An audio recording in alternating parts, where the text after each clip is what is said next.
Good morning, good afternoon, good evening, wherever you are. My name is Sivam Velaidam. Welcome to our Open Up show. Um, my name is Sivam Velaidam, as I said, and I am the founder and the president at Voice of Men 360. Before we get into the show, just want to share a couple of things with you guys, though.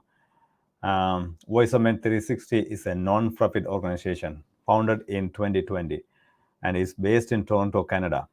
Voice of Men 360 was born out of seeing a tremendous need and stepping up to provide services to help, support, and overcome men and boys' life challenges.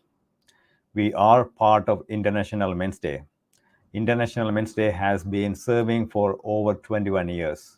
So far, 90 countries around the world joined together and doing various activities regularly. IMD follows 6 pillars, which is the overall well-being of boys and men. We follow in the same footsteps. Why open up? Because we men do not open our hearts and are willing to share our matters with anyone. When we keep our emotional challenges within ourselves for a longer time, at some points it will explode and it will affect our health conditions in many ways. That is why we want to create an open space and allow an individual to share their life journey through our platform. We aim to create awareness about the life challenges, struggles, overcome, ups and downs that our boys and men go through in their lives.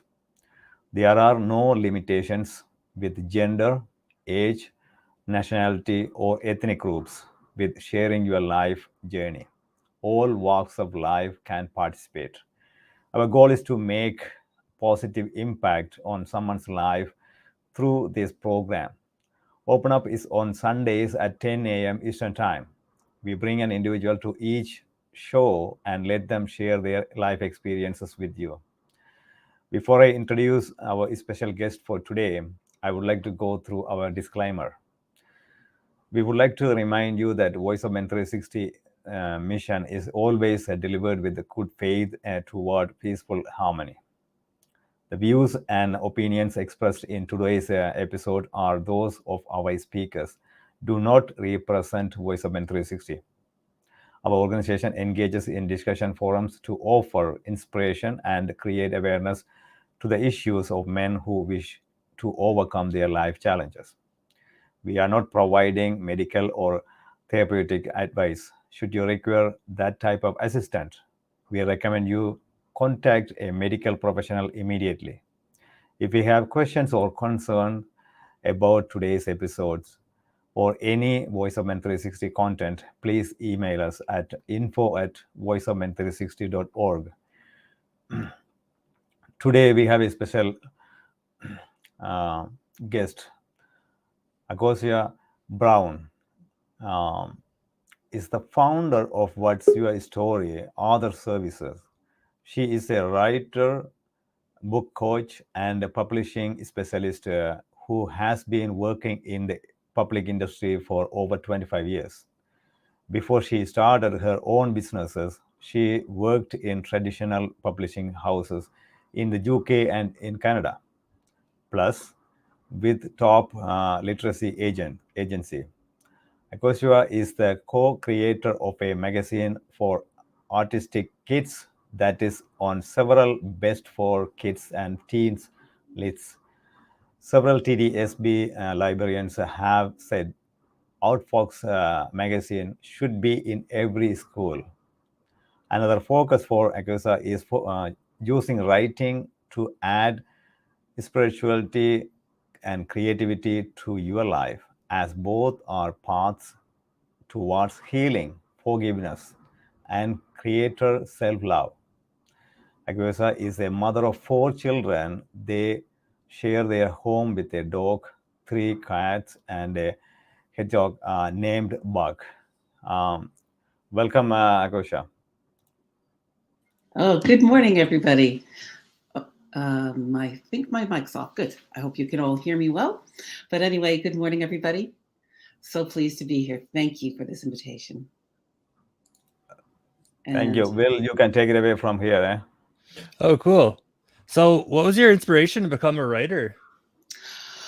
well, I've always written as a child. I love to write, and I continue to do that, especially as I found it as such a great way of sharing your story when you've been through a few things, or just a way of enjoying your imagination.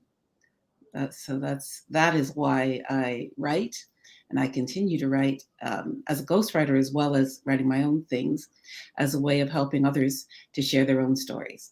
Because sometimes people might feel that, often because English isn't their first language, that they want assistance in creating the story in English. So I help them by, you know, they'll talk to me, and I'll help them create the book that's their publishing goal. So that's very supportive of you. Like a lot of people don't really recognize those kind of barriers, right? Yes. Yes.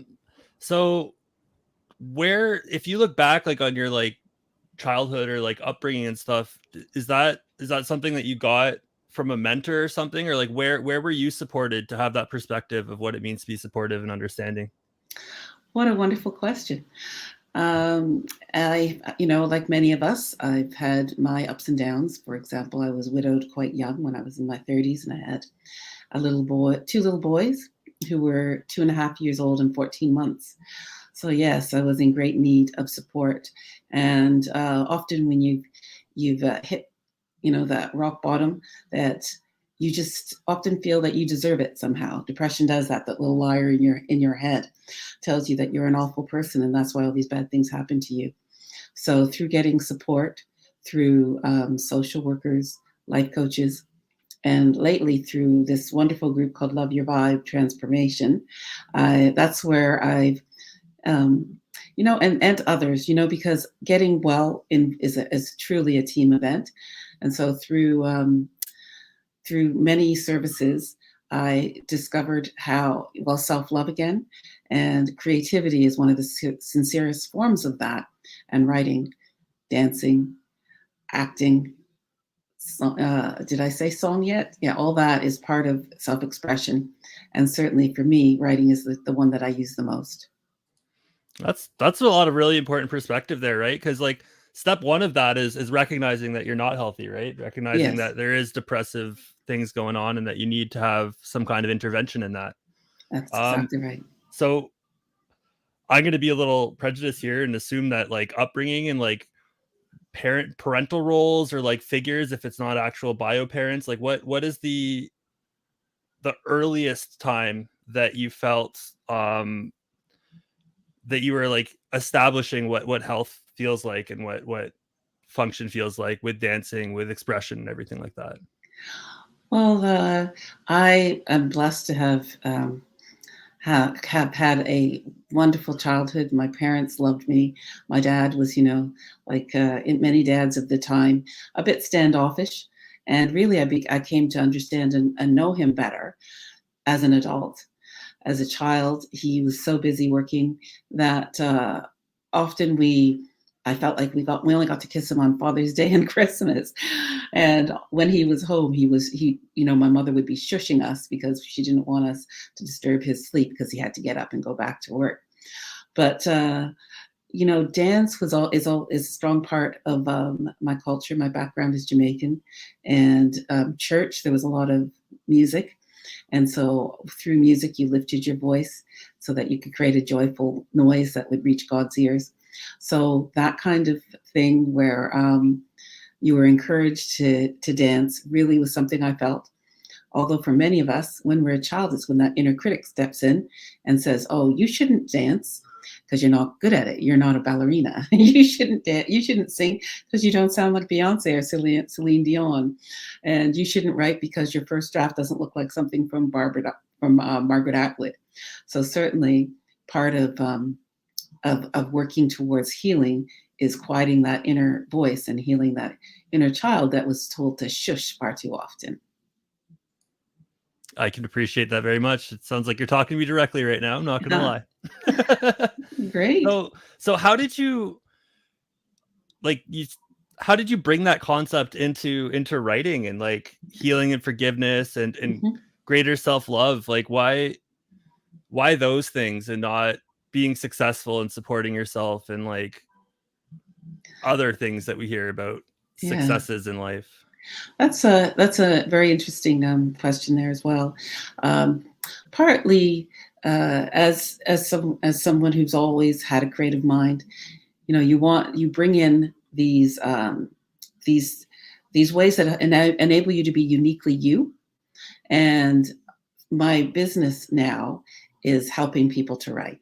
And a lot of the times people come to me because they've been through a lot of horrible things. Like I've written a book with someone who had survived the civil war in Liberia as a child. And so we were writing about his experiences, of death and loss and fear and starvation.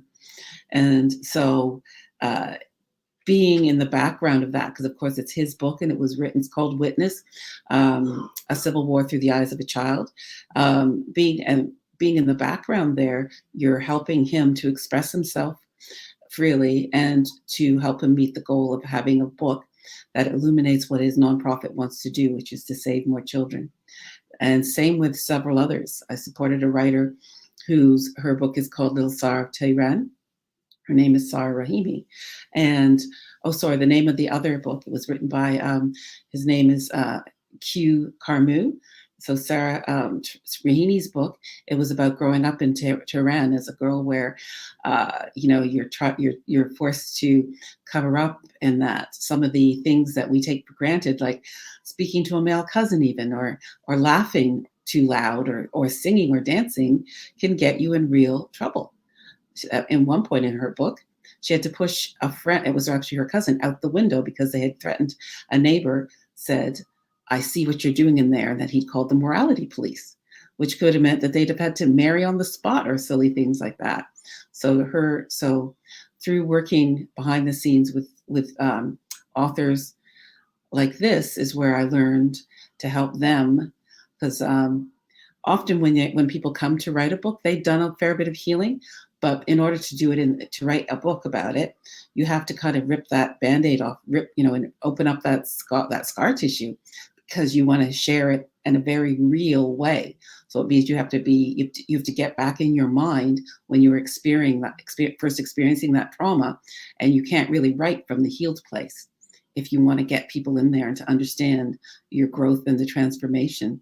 And also it connects you to people who are actually in that space. They are actually within, trying to survive difficult situations. So it allows you then to show that you can heal. And it allows, through the book, it shows, hey, I understand. I've been through, and I'm on the other side of where you are now. So in working with people in those kind of situations, and of course my own life experiences, that's helped me to truly understand how creativity both helps expresses your voice to others who can use it to heal themselves, as well as it helps to connect you to your uniqueness and really to your higher power. It's creativity is so important for the healing process, for the forgiveness, and certainly so it's a part of extreme self-care to make this time for yourself to really find out who you are. And often it is through some forms of creativity. So I'd love to share in a minute a bit about how journaling helps. Absolutely. Before we got into that, I just have a question, because you're talking about healing and expression and opening up, right? And that's sort of what we're trying to do on this show, right? Mm-hmm. So, yeah, thank you. There's a lot of wisdom in that. So can you talk about Oxford Magazine? Outfox. Yes, I'd love to. Sorry, Outfox. Sorry, no worries. Yeah, Outfox Magazine is a magazine that's created for kids on the autism spectrum. It's not about them, because there's lots of stuff about autism and a lot of stuff supporting parents and caregivers of kids on the spectrum. But this one is for them. So it has things that,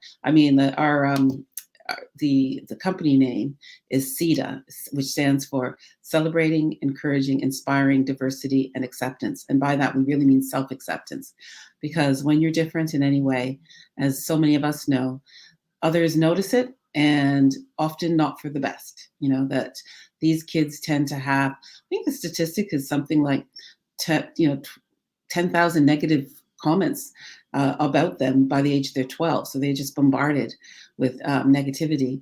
And so this magazine helps kids see it celebrates everyone as they are. It encourages them towards, more appropriate behaviors and how to, and what's that word? Advocating for yourself. And it inspires you as well to be all you can be. And not only does it do this for the kids who it's designed for, it's custom designed for kids on the spectrum, but of course it helps other people with other initials, say like people with ADHD and people with, so many other differences that because what it's about is social anxiety and anxiety. And we've got an epidemic of that these days, particularly as we're coming out of a pandemic. So that magazine, I'm very proud of that. Yeah, that's a lot to be proud about, to be honest. And you mentioned a couple questions ago, you mentioned when people are writing about traumatic experiences and stuff, they have to go back to where they were then. They can't write from like a healed place. So how do you write about labels and experiences and supportive and uniqueness and stuff when you truly can't get to the same spot? Or do you just have to not write about autism unless you're autistic and stuff? Like, how do you do that? Well, there's a big movement about diversity in the publishing field, and realizing that hashtag own voices is something very important, because those who have lived experience of the diverse situation they're writing about understand the nuances far more than someone who's writing from the outside. And that often if you're writing from the outside, you may intentionally or unintentionally be perpetuating stereotypes, and that the subtleties of diverse and own voices is so important. And we've seen that because the gatekeepers, particularly in traditional publishing, I mean, there are no gatekeepers really in self-publishing, they're the ones who decide which stories are important and who should tell them. And so even where there's diversity, you often find that the authors of those books are not own voice writers. So what's been beautiful is that since the horror of witnessing the death of George Floyd, that so many industries, particularly the publishing one, is open and looking for own voice type of fiction. And with the way you can self-publish with great quality, with the help of someone like me, that we can get those books out in a way that allows you to get visibility on them. Because, hey, the pandemic, the bookstores were closed. And so there was more of a level playing field, let's say. And so people are really using digital marketing to make their books visible in a way that is stronger than it was before the pandemic. I hope I've answered your question. Yeah, you absolutely have. Thank you. So can you talk a little more about, like, with Outfox magazine, like where is this trying to go, and like what are you trying to do, and how will you know when you got there? Well, I'll know when I got there, when I don't have to fund it myself.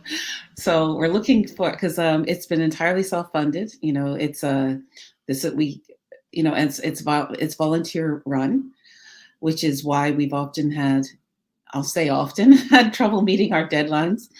And so, and we're a bit late delivering right now. So we'll know when we know that we've hit our main goal, which is the support of the kids who get it. We get awesome letters of support from the kids in particular. Their parents send us photographs of them sleeping with the magazines. We purposely made it print rather than digital to get kids off their screen. And also because often kids on the spectrum like to collect things. They're naturally collectors. And so having this as something that they can love that's outside of their computer screen helps. And boys in particular, this autism, there's more boys who are affected by statistically than girls. And these young kids, of course, grow up to be adults who are very much isolated, because the way we help kids on the spectrum, to become men on the spectrum is improving, but certainly there is still stigma against differences. And so ours is one group that helps, and there's a lot of groups that I'm part of, for example, Autism Home Base, that help adults on the spectrum. I run a writing group out of there, and there's one woman and like 9 men who are part of it, because it is a condition which affects the quality of life for males more so than women, based on the stats, because women are better at masking and in some ways of creating a social, some of the social things like getting married and having partners, whereas men struggle more with this. And we hope through Outfox that we're building some of the foundations that make people more able to deal with their social anxiety, make them better self-advocates, and just normalize words like autism. We ask directly in the magazine, because we do what's called an autism superstar, ASD superstar, we call that person. And so one of the first questions is, when did you first find out you were autistic? And so that way, words that used to harm don't, because it is it's around neurodiversity. It isn't about value as a human. It's just a different way the brain is structured, which means you learn differently. And that, of course, being a lifelong condition, affects men just as it does children. Awesome. Yeah, Voice of Men we can totally work with trying to help you guys support men opening up and speaking, especially people that are neurodiverse. I myself I never learned how to study because it didn't work the way they were teaching in school. So I literally never studied in a test all the way through my master's degree. Mm-hmm. And so I wasn't dumb. I had high IQ. I got good grades when I could focus and I wasn't put on the spot and stuff, but it's very, very important. And I can definitely see where more support is needed. And to add to that, although with autism, it's not it doesn't affect intelligence.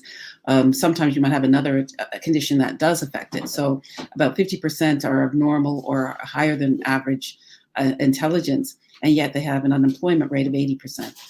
So it is, with the people I've spoken with, a year of coaching would enable people to have much more fulfilling lives. But because of their differences, often people on the spectrum don't interview well. And so there's a lot that needs to be done throughout, because we're talking about diversity, to make it to level the playing field so that people can actually participate in society and earn money and have fulfilling lives through supports such as coaching, because autism affects executive functioning skills, like you're talking about, focus, knowing what to do first and second, like that kind of planning thing.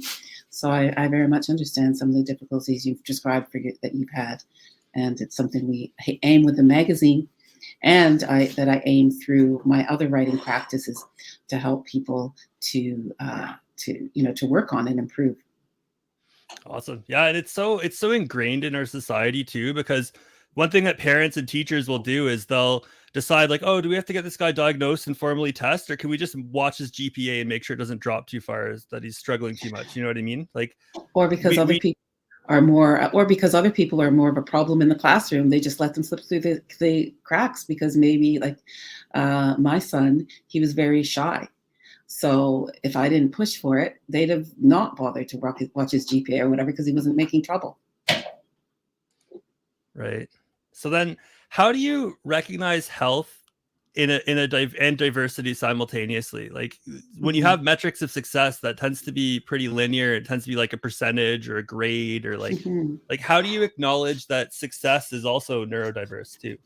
Wow. Yeah, because it has to, part of it is learning about yourself, because so much great change happens when you get to understand yourself. So giving people access to programs and books and programs, books, activities where you can understand yourself and see where and why you're struggling. I think that's one of the ways that you help to see, that because individuals have to make those connections.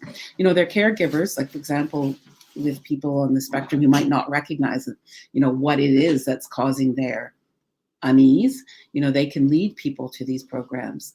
So it often has to be self-directed in a way, even though if you don't know the information, how can you really, so I think the more people understand themselves, one of the good things that's come out of the pandemic is this kind of stuff around self-care. And I've been part of some groups where they talk about extreme self-care, because we're always so busy doing things that we often don't have time to just be. We're doing, not being.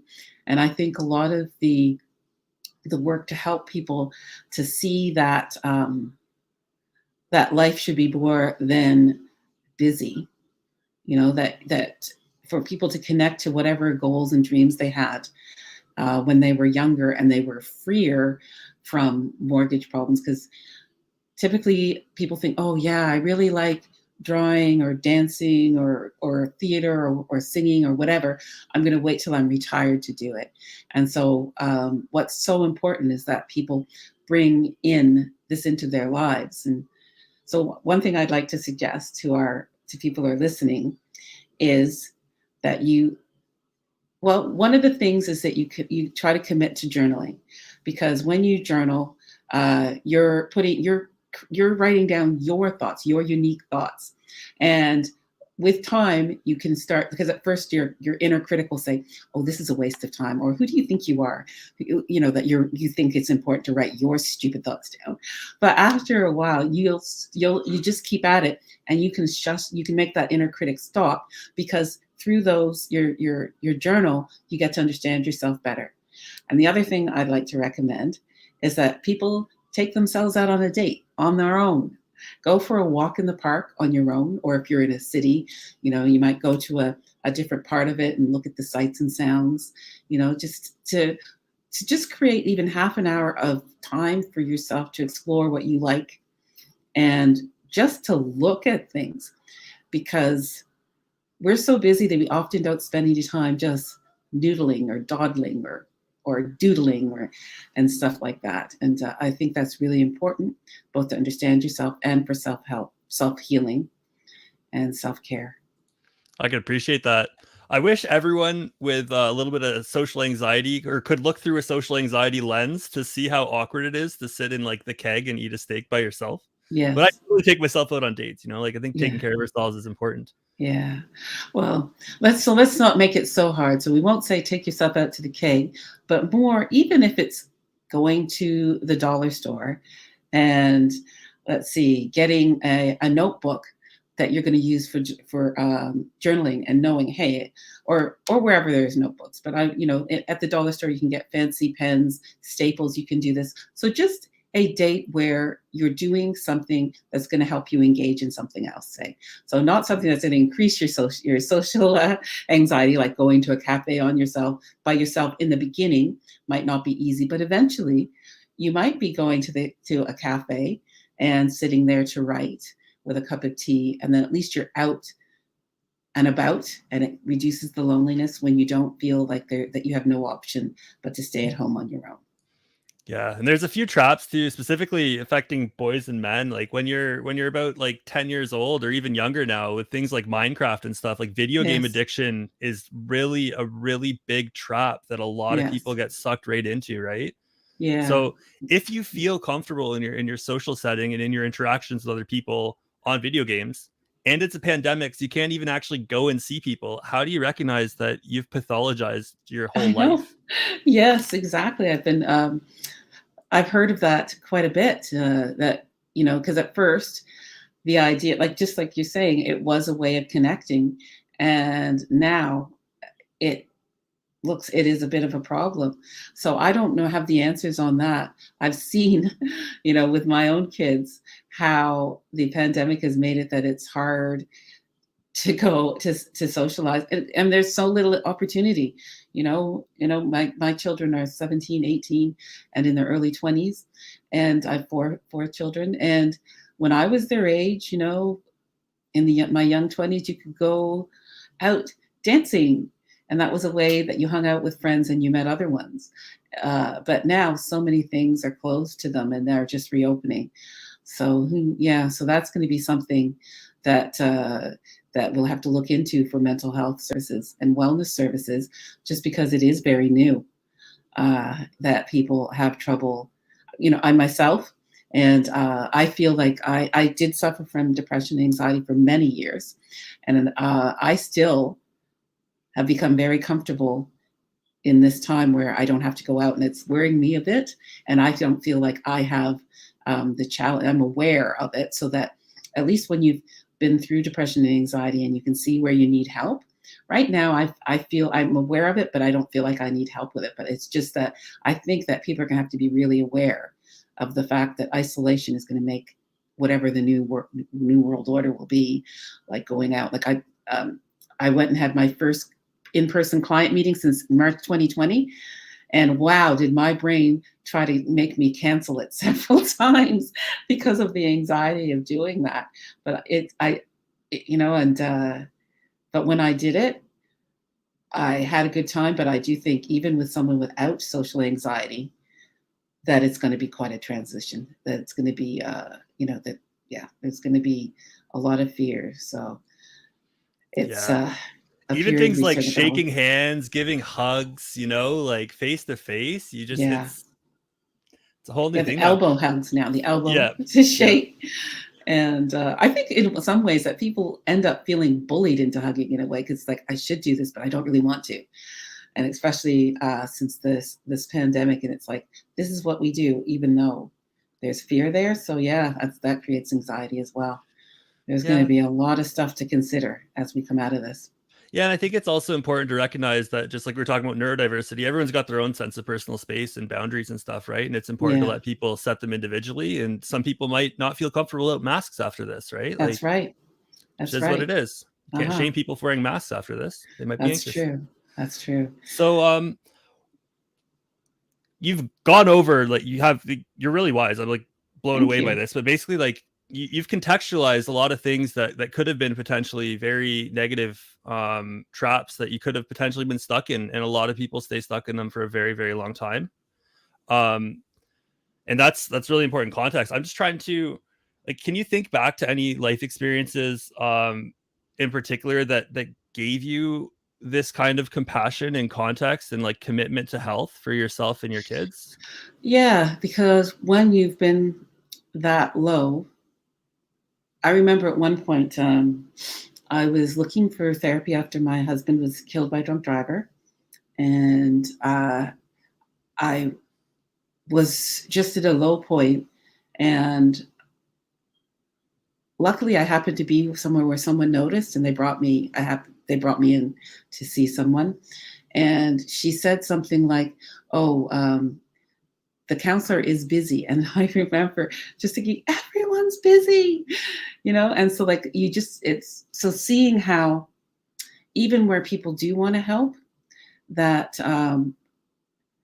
it's still hard to receive help. And I have some, kids who've had difficulties, and the mental health situation in Canada is very difficult, because it's almost like everyone has to navigate it themselves. Like everyone's recreating the wheel. It's very difficult to find what you need. For instance, I had one, it was a team that helped teens, or young adults actually, and they'd offer you solutions one at a time, right? Rather than saying, here are some things that you could do, they'd say, try this. And then when that failed, okay, try this. And you just think, why? And at the time you're feeling like that's the only thing. But perhaps if they trusted the people they were talking to a bit more to say, here's an array of things. And I suppose because I'm aware of the time too, I'm just trying to put so many things in. One of the people who wrote a book with me, and then another person who I worked with, what they said was they got weird. And why I thought that was really important is that they didn't limit themselves to what we think is traditional medicine. One of them, she just wanted beautiful things, so she tried crystals, and crystals made her feel better. And that's the point, not whether it's weird or not. And then another person who was Christian, that was a he. He found help through shamanism, which is supposedly not Christian, right? But it's just that when you're not well, and what I've seen is people struggling to find a way to heal themselves. And through the books I write with people and on behalf of people, they often describe what they've done. And so that's what makes me want to help people, because I've seen that the solutions can be so varied, and that you really have to find them yourselves, which is so unfortunate that the people who are not well and their families have such a burden on themselves. Like there's other sicknesses where the team can, kind of rallies around. Like, for example, if someone has cancer, all the systems work together and they help that person. But when it's a mental illness, it's like the people and the families have to find the solutions themselves. And there's not that collaborative team or blanket of support, that allows you to find the wellness. It's really much more difficult to find what you need to bring yourself to mental wellness than it is any other. Oh, and it's such a commitment too, because you have to leave whatever comfort you've found to in the meantime, right? Yeah. So you're going to be uncomfortable before you feel better, right? Yeah. And you're already so uncomfortable. So to ask someone to get out of their safety zone when they don't have one, their comfort zone when they don't have one, the strength that it takes people who are struggling mentally, oh my gosh, the strength it takes for them just to survive a day. We should be giving them medals and throwing rose petals at their feet, rather than having them suffer through the stigma of people saying, oh, just get over it. Or, you know what, you're such a complainer, you're so negative. I am so grateful that I'm no longer in that, but I still, despite working with so many people, would struggle on how to tell, including my sons. I would still struggle with telling, how to. I guess it's those people like what you're like that have a 360 view that aren't seeing. Okay, you're sad. Here's a pill. Go away. Yeah. Pills, like it's easy because pills, it's like a one direction push, right? Like you just need more serotonin. You need to cheer up, man, right? Yeah. Like that's not the whole picture. Exactly. I think it's really important too, especially since you have boys in your care. It's really important to have the perspective that you're not just telling them to man up, right? Toughen up and exactly. Get oh my it, God. Get to work, get a job, Yeah, pull up your big girl panties or something like that, whatever that expression is, It's just so it devalues people when you say that, it shows that you have absolutely no empathy or understanding. Yep. And people need to feel safe, celebrated, seen. What's that? Safe, safe, seen. Something. Celebrated. So there's 4 of them. I can't remember what but definitely there's something. That's the first step before someone can make a move towards healing. Yeah, and it's like lifelong impacts too, right? Like, I was watching a documentary, and like Jimi Hendrix, when his mom died, his dad gave him a shot of liquor, and like brutal. Like that's not a way to live. That's not support. Yeah, that's like lifelong. You know what I mean? Like, support is really important. Yeah, safe, seen, celebrated, and supported. That's the only way you're going to get someone to the place where they can be vulnerable, and therefore start their healing. Totally. Awesome. Well, I've got to go to some announcements here before we close, and then I'm going to come back so you can have any final thoughts that you want to say on our show here. Thank you. Thanks for coming out. It's been really insightful. Thank you, Will. So Open Up is our live talk show. It's every Sunday at 10 in the morning Eastern time. Vili is our Tamil live talk show on Sundays at 8. Monthly webinar is the first Saturday of every month, 10:30 a.m. Eastern time. We bring expertise out, so that one's more conceptual and this one's more connecting with people. Our monthly special show is the Unspoken Tears, the second Saturday of every month from 10 a.m. to 11 a.m. Eastern. The focus is domestic violence against men, bullying, male sexual abuse, traumas, porn addictions, human trafficking. The next one will be Saturday, March 12th at 10 a.m. The topic will be bullying, lateral violence, scars, lessons, and anti-bullying prevention. Author Circle. We want to bring out individuals who have been contributing to the well-being of men and boys through writings, articles, media, and recognize them. Appreciate them. It's the third Saturday of every month from 10 a.m. to 11 a.m. Eastern time. You can come out to that one if you feel like sharing more. I really respect the work you've been doing through your writing, supporting men and boys expressing themselves. We've got our podcast that's available on 6 platforms, including iPhone and Google Play. Our monthly men's group meeting, only for men by men, every 2 weeks on Tuesday from 6 p.m. to 7:30 p.m. through Zoom. The next one will be on Tuesday, March 8th. Please join through Zoom. And Pass the Talking Stick, Indigenous peer-to-peer support group, 4th Friday of every month from 6 p.m. to 7 p.m. through Zoom.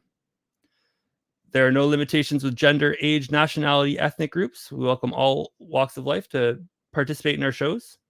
If you want to be a guest on any of our shows or willing to be part of our organization and help directly or indirectly, please reach out to us. Thank you. And coming back to our guest today. Did you have anything else?